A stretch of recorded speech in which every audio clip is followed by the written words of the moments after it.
जी बख्तावर लाला के पैगाम देना चाहते हो तुसी जी? अरे जी इमरान खान आया था इंसाफी कार्ड दे सा ठीक हो गया। इंसाफी कार्ड तो मेरे को 1000 रुपया कह दे अल्लाह अकबर। अच्छा जी।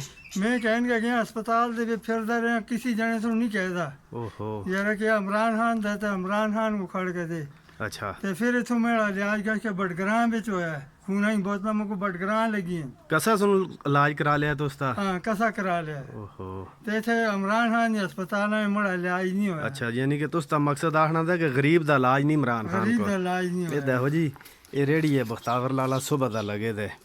ठीक है ते तुसी कोई एक पक्की जी गल दसो क्या आखना चाहते हो इमरान खान को क्या आखते हो तुसी? तो फिर इमरान खान आया यार कि तुसी इस तरह फार्म मिलते हैं 60 साल वाले को ठीक हो गया। 1500 रुपये में उसका फार्म था ला के मुझको मिले वो भी नहीं होया अच्छा मैं उस गरीब आदमी के 1500 तुसा लाया ते फार्म फिर नहीं मिलया? फार्म मिले उसका अमल ही नहीं होया ओहो।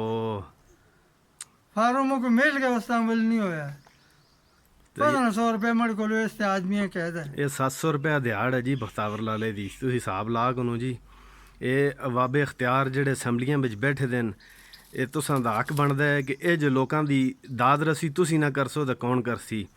ते और कोई आखिरी गल कोई बख्तावर लाला तुसदी कोई है हुकूमत आस्ते ते दसो कोई तुस आखिया सा कि सुन मकाना दा भी वादा कीता है नौकरियां दे भी वादे कीते न ते कुछ तुसी भी नहीं होया जी ये सुन कुछ भी गरीब दा नहीं। कुछ भी नहीं होया मैं बहुत गरीब आई हैं छोटे छोटे बच्चे न बड़े तो ये तो सामने बेल्ट से काम करता ते तुसी ते आते हो मैं इमरान खान को बड़ा चाहे है ते इस हुन तुसां आस्ते के बहुत चाहे है इसको मेरे साथी भरा था इसको मैं बहुत चाहे यार कि मेरा भरा है मैं अपने रिश्तेदारी में भी वोट इस कि मैं रात दिहाड़ ला के मंगे ते मड़े नाल इस तरह हो गया यानी कि ज्यादती कीती है ज्यादती हुई है मड़े नाल ठीक हो गया ये तो उसका पैगाम रिकॉर्ड हो गया जी।